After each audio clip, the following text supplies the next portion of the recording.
Hi, this is Peter narrating for Pemitad Studios. In this video, I'll be narrating the story of Jacob, summarized in pictures. Jacob is one of the more controversial characters in the Bible, due to some of the antics he employs over the course of his life, and it will be really interesting, getting to know his personality a bit better. Jacob's parents, Isaac and Rebekah, struggle for years after their marriage to conceive a child, and it won't be until 20 years later after Isaac's non-stop prayers on behalf of his wife, that God finally blesses them with the good news of a pregnancy. And it is a double portion. Rebekah discovers that she's pregnant with twins, and they are both sons. During the months of her pregnancy, Rebekah feels the continuous tussle of the babies within her, and she inquires of the Lord as to the reason for this. The Lord then says to her, "Two nations are in your womb, and two peoples from within you will be separated. One people will be stronger than the other, and the older will serve the younger." When Rebekah gives birth, the first son is a true redhead, and his whole body is like a hairy garment, while the second son comes out, grasping the heel of his brother. This entry would signify the brothers' relationship for most of their lives. The first son is called Esau, and the second son is called Jacob. As they grew up, Esau became an outstanding hunter, and would often go out to hunt for choice game, while Jacob would stay indoors as he had a quiet disposition. Because of their very different personalities, their parents had individual favorites. Isaac loved Esau, because he enjoyed eating the tasty game that Esau brought home after his hunts, while Rebekah loved Jacob because he often spent time with her as he was usually home, and probably because of the words God said to her. One day, Esau comes back from hunting in the wilderness, and is completely exhausted and hungry. When he sees Jacob cooking a pot of some delicious red stew, he goes over to him, and requests for some. When Jacob hears his request, he agrees to give him some stew. But in exchange, he wanted something of significant value to Esau, and that was his rights as the firstborn son. In this moment, we begin to see the craftiness that Jacob is generally known for. Esau was in an extremely vulnerable state, and Jacob knew that there was no better opportunity than this, to receive a favorable response to his audacious request.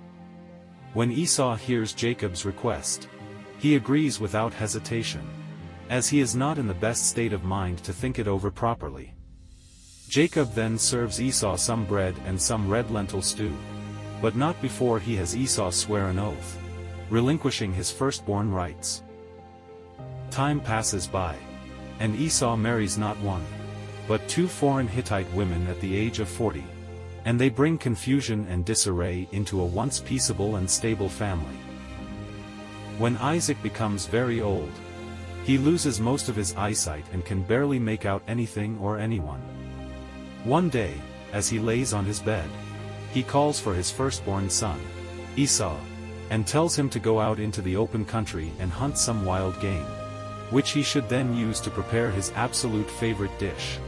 And after eating the meal, he would give Esau a blessing as the firstborn. As Isaac gives Esau instructions, Rebekah overhears their conversation, and springs into action. She calls her favorite son, Jacob, and tells him what his father had said, and requests for Jacob to get two fine young goats from the family's flock, so that she can prepare their dad's favorite dish, and so, Jacob could get the blessing instead. In this moment, we see where Jacob gets his craftiness from, as he's usually at home in his mother's company, and must have learned a thing or two.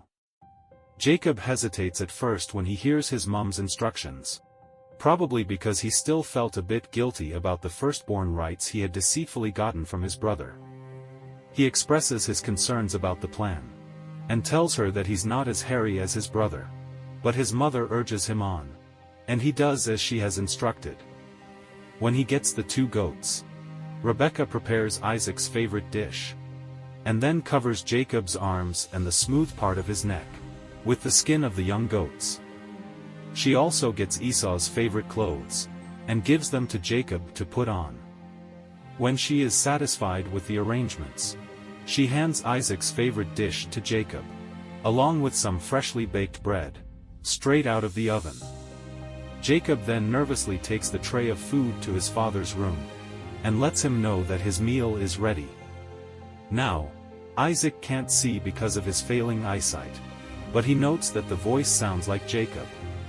Isaac then sits up and asks who it is, and Jacob responds that he is Esau. An unconvinced Isaac wonders how Esau could have returned back so quickly, and he asks Jacob to come closer. When he does, Isaac feels the goat skins placed on Jacob's hands, and wonders if this could really be Esau. Isaac asks again if this was really Esau, and Jacob responds with a yes. Isaac then eats the meal that Rebekah had prepared, and of course, it is exactly the way he loves it. After the meal, Isaac performs one last check, just to be sure that he wasn't been deceived, and he tells Jacob to come closer and kiss him. And when Jacob does, Isaac gets a whiff of Esau's clothes, and he becomes fully convinced that he is speaking with Esau. He then blesses Jacob as follows: "From the dew of heaven and the richness of the earth, may God always give you abundant harvests of grain, and bountiful new wine. May many nations become your servants, and may they bow down to you. May you be the master over your brothers, and may your mother's sons bow down to you. All who curse you will be cursed, and all who bless you will be blessed." Jacob exits Isaac's room after receiving the blessing, and almost immediately, Esau comes in with the meal he has prepared for his father. When Esau announces his presence, Isaac is taken aback and asks who it is, and Esau states that it is Esau. Isaac then begins to tremble uncontrollably when he realizes that he has been deceived, and he lets Esau know that Jacob had come in and taken his blessing. Esau then begins to weep, and he begs his father to give him a blessing also. Isaac sadly explains to him that Jacob has been placed as his head, and that there was nothing he could do. But Esau continues to beg and weep until Isaac is forced to give him a minor blessing that goes as follows: "You will live away from the richness of the earth, and away from the dew of the heaven above. You will live by your sword, and you will serve your brother. But when you decide to break free, you will shake his yoke from your neck." After that episode of deception, Esau develops an intense hatred for his twin brother, and he nurses the idea of killing Jacob once their father, Isaac, is no more. But Rebekah, who was always one step ahead when it came to scheming, hears of Esau's fatal plans and quickly informs Jacob about it. She then instructs Jacob to take refuge in her brother, Laban's house, until Esau cools off, and then she would send for him when all was well at home. Rebekah goes a step further, and tells Isaac of her wish for Jacob to marry one of her relatives. And Isaac sends Jacob with his blessing to his uncle Laban's house, in Paddan Aram, to marry one of his daughters. When Esau learns that his father had sent Jacob off to his uncle's house to get a wife, he does likewise, and goes to his father's half-brother, Ishmael's house, and marries one of his daughters, making her his third wife. After bidding his parents farewell, Jacob sets off for his uncle's house, and journeys till sundown until he arrives at a good place, and stops there for the night. As he lays his head on a stone and sleeps, he dreams of a stairway that reaches from the earth up to heaven, and he sees the angels of God, going up and down the stairway. At the top of the stairway stood the Lord, and he said, "I am the Lord, the God of your grandfather Abraham, and the God of your father, Isaac. The ground you are lying on belongs to you. I am giving it to you and your descendants.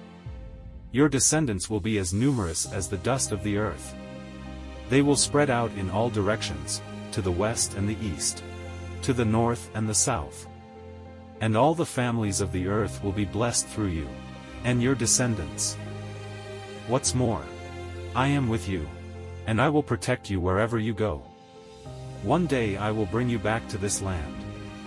I will not leave you until I have finished giving you everything I have promised you." Jacob then wakes up from his sleep with a startle. And he's amazed at his dream. "Surely the Lord is in this place, and I wasn't even aware of it," he mutters to himself. He waits till sunrise. And when morning comes, he takes the stone he slept on, and sets it upright as a memorial pillar. He then pours some olive oil on it, and he names the place Bethel, which means, House of God. Then Jacob makes a vow. "If God will indeed be with me and protect me on this journey, and if he will provide me with food and clothing, and if I return safely to my father's home, then the Lord will certainly be my God. And this memorial pillar I have set up will become a place for worshiping God, and I will present to God a tenth of everything he gives me." Jacob hurries along and finally makes his way to the land where his uncle resides. When he gets to a well just outside the town, he meets some shepherds, and inquires about his uncle, Laban. The shepherds respond, and tell him that his uncle is doing well, and they point out Laban's daughter, Rachel, who is walking towards the well with her father's flock at that exact moment. When Rachel reaches the well, Jacob rushes over to her, and greets her with a kiss. He then introduces himself to her, and lets her know that he is the son of her father's sister. He then helps Rachel move the heavy stone placed over the well, and helps her water her father's flock. Rachel, who is amazed at this stranger's tale and kindness, runs back home to tell her father of this unexpected visitor. Laban listens to his daughter's story with rapt attention, and when she's done, he runs along to the well to fetch his nephew. When Laban gets to the well, he embraces Jacob affectionately, and greets him with a kiss. He then takes Jacob to his home, and when they get there, Jacob recounts his story again, which causes Laban to exclaim, "You really are my own flesh and blood." Jacob settles into Laban's household, and begins to help out with the caring of his uncle's flock of sheep and goats. After a month of working with no wages, Laban speaks with Jacob, and asks him to name a fair price for his service. Jacob, who was always on the lookout for a favorable deal, uses the opportunity to settle the real purpose for his visit to his uncle's house, and he asks for the hand of the beautiful and voluptuous Rachel in exchange for 7 years of free service, which Laban amicably agrees to. Unfortunately for Jacob though, Laban is a true brother of his mother, not only by blood, but also by craftiness. For the next 7 years, Jacob works passionately for his uncle, as he's madly in love with Rachel, and can't wait for the day when he would get married to her. When the 7 years are up, Jacob meets with his uncle to fulfill his side of their bargain, and Laban makes all the necessary preparations for a wedding feast, and he invites his entire neighborhood for the celebration. However, in the cover of the night, after all the wedding festivities, Laban sends Rachel's older, plain-looking sister, Leah, into Jacob's bedroom chambers, and Jacob, being so overcome with excitement, doesn't realize that it's not Rachel that has been sent to his bedroom. The next morning though, Jacob wakes up, and realizes that he has been deceived, and he goes at once to confront his uncle. Laban is tickled by Jacob's rage, and calmly explains to him that it isn't their custom to give away the younger sister before the older one, but he was also willing to give Rachel to him as a wife, if he agrees to work for another additional 7 years. Jacob, who is helpless in the matter, agrees to Laban's condition as he's crazily in love with Rachel. After the customary bridal week with Leah, Laban fulfills his promise, and he gives Rachel to Jacob as his second wife, and Jacob works for the additional 7 years as agreed. As Jacob resides with his uncle, he tries to manage the awkward situation with his new wives, but his love for Rachel ensures that Leah is always relegated to the background in his home, and God sees her simmering misery. He then makes Leah's womb extremely fruitful, and she bears 4 sons for Jacob, namely, Reuben, Simeon, Levi, and Judah. Rachel, on the other hand, is unable to conceive, and she envies her sister's status as a mother of 4 sons. She goes to Jacob, and pleads with him to give her a child. But Jacob fumes at her, for thinking that he's the one with the capacity to give, or withhold a child. When Rachel sees that a child is not forthcoming from her womb, she hands over her maid, Bilhah, for him to lay with, in the hopes that Bilhah can bear a child for Jacob in her stead. Jacob lays with Bilhah as Rachel suggests, and she bears 2 sons for Jacob, namely Dan and Naphtali. Leah sees Rachel's arrangement with her maid-servant, and she hands her own maid, Zilpah, to Jacob to lay with, and Zilpah bears 2 sons in Leah's stead, namely Gad and Asher. One day when Reuben is grown into a sturdy teenager, he goes off to the fields, and comes back home with some nice-looking mandrake plants, which he hands over to his mother. When Rachel sees the mandrakes, she begs Leah to give her some, and Leah angrily retorts at her for wanting to take her mandrakes, just like the way she has taken her husband. Rachel, who is extremely desperate to have the mandrakes for whatever reason, makes a deal with her, and tells Leah that Jacob will spend the night with her in exchange for some of the mandrakes. When Jacob returns from the field, Leah hurries over to him, and lets him know that he will be spending the night with her, because of the deal she had struck with Rachel. Jacob, probably exhausted from the day's work, is in no mood to argue, and he spends the night with Leah. This encounter makes Leah pregnant, and she gives birth to her 5th son, who she names Issachar. Sometime later, she gives birth to a 6th son called Zebulun, and finally, after some more time passes, she gives birth to a daughter called Dinah. God then remembers Rachel, and opens up her womb so she can conceive, and she gives birth to a son who she calls Joseph. After Rachel's long-awaited child, Jacob believes it's time to move on, and he goes to Laban, and asks him to send him and his family on their way. Laban, however, is reluctant to do so, as he acknowledges that Jacob has brought the Lord's blessings upon his possessions, and that has made him very wealthy. He asks Jacob to stay longer with him, and to state whatever wages he would like. Jacob ponders on the proposal for a few seconds, and asks Laban to give as payment all his sheep and goats that are speckled or spotted, along with all the black sheep. Laban happily agrees to the deal, but sticking to his typical crafty nature, he goes to his flock that very day, and removes all the goats and sheep that meets Jacob's requested specifications. Jacob wisely doesn't make a fuss about Laban's actions, as he receives a solution to his dilemma through a dream. He then takes some fresh branches from poplar, almond, and plane trees, and peels off strips of bark, thus making white streaks on them. He then places the peeled branches in the watering troughs of the flock, as this was where they mated. And it so happened that when they mated in front of the white-streaked branches, they gave birth to young that were streaked, speckled, and spotted.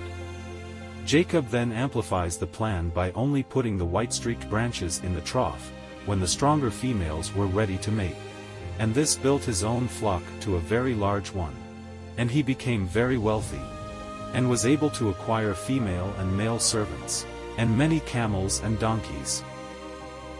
When Laban's sons realized that Jacob was becoming wealthier than their father, they begin to grumble, and even Laban's attitude towards Jacob becomes hostile because of this. The Lord then says to Jacob, "Return to the land of your father and grandfather, and to your relatives there, and I will be with you."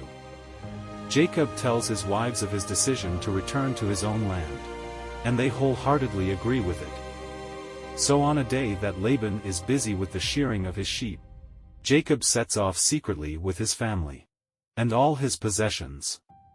Rachel, however, gathers up her father's household idols and hides them in her belongings.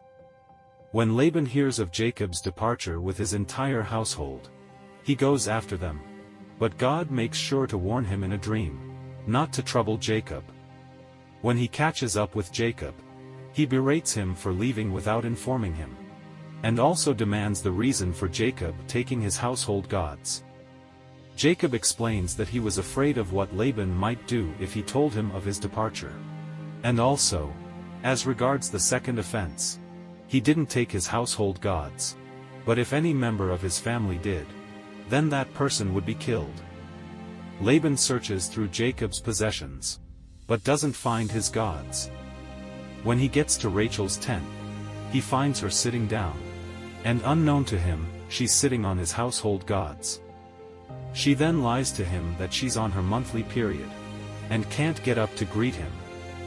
Laban returns from his search empty-handed, and Jacob is very angry with him, and goes on to describe all Laban's deceitful acts against him. In this moment, we see Jacob lose his temper over Laban's deceit, and wonder if he now fully understands how Esau must have felt at his own deception, several years back. Laban hears him out, and requests that they make a commitment of peace with one another, which Jacob agrees to. Laban and his accompanying family members eat one last time with Jacob and his family, and then, they spend the night with them. Early the next morning, Laban kisses his grandchildren and his daughters, and he blesses them. Then he leaves, and returns home. Jacob heaves a sigh of relief at the conclusion of that matter, but he breathes in deeply when he remembers the next upcoming challenge, and that is meeting face to face with his estranged twin brother. Jacob then sends messengers to his brother, Esau, who is living in the region of Seir, in the land of Edom, and they return a short while later with a fearful message. "We met your brother, Esau, and he is already on his way to meet you, with an army of 400 men. Jacob is terrified at the news, and he divides his household into two groups. He then prays fervently to God for deliverance from his brother, and selects choice items from his possessions, to offer as a gift to his brother. At nighttime, he crosses with his household over the Jabbok River, but he sends them ahead, while he remains at camp. While at camp, a man appears from nowhere, and begins to wrestle with Jacob. They wrestle all night into dawn. But the mysterious man can't win over Jacob, and so he touches Jacob's hip, and wrenches it out of its socket. But Jacob still wouldn't release him, until the man blesses him. The man then asks for his name, and when Jacob tells him, the man says to him, "Your name will no longer be Jacob.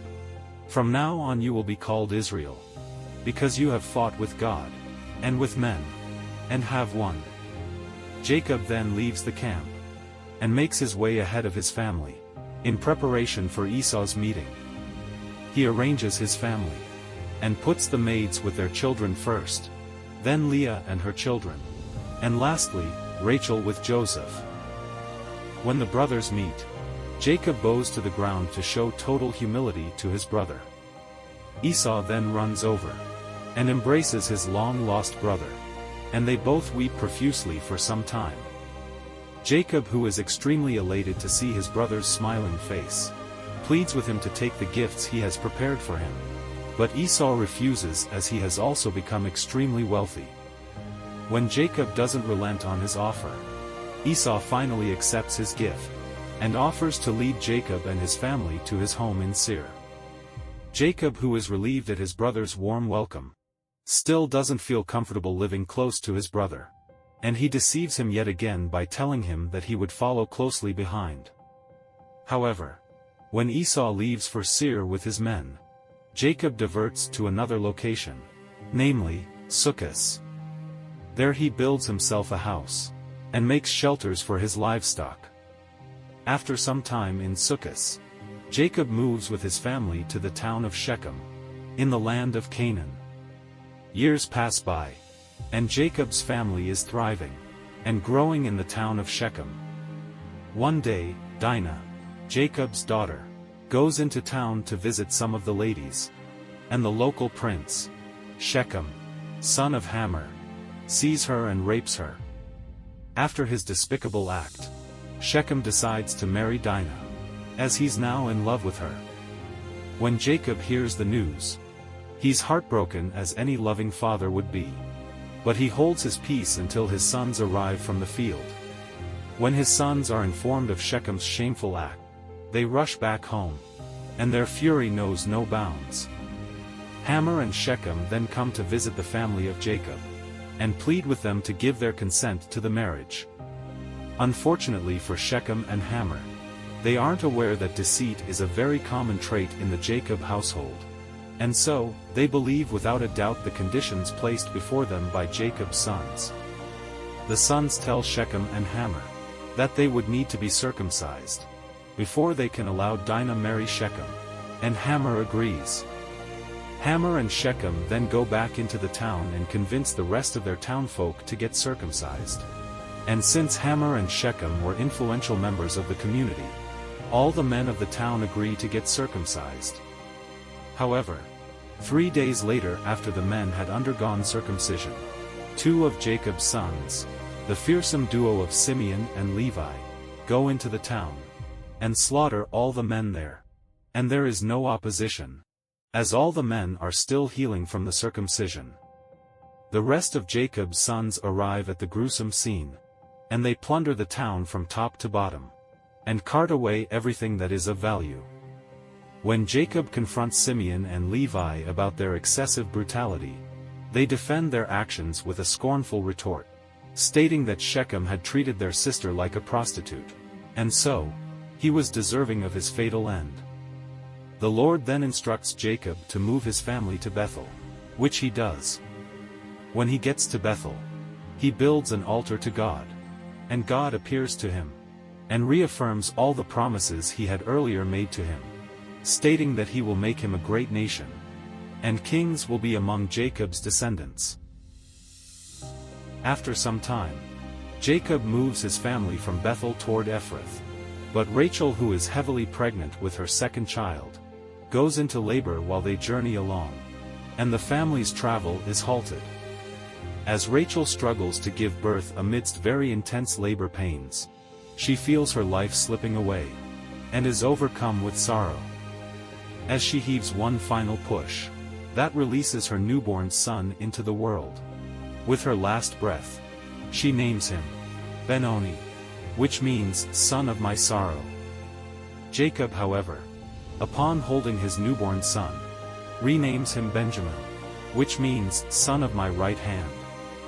And so, Rachel dies, and is buried on the way to Ephrath, that is, Bethlehem. Isaac also dies shortly afterwards, and his sons, Esau and Jacob, bury him in Abraham's cave at Mamre. Jacob's story continues on, and we'll discover the details of the latter part of his life, through the story of his son, Joseph. Through Jacob's story, we learn that God's words will always prevail, even through flawed personalities. What is your favorite lesson from Jacob's story?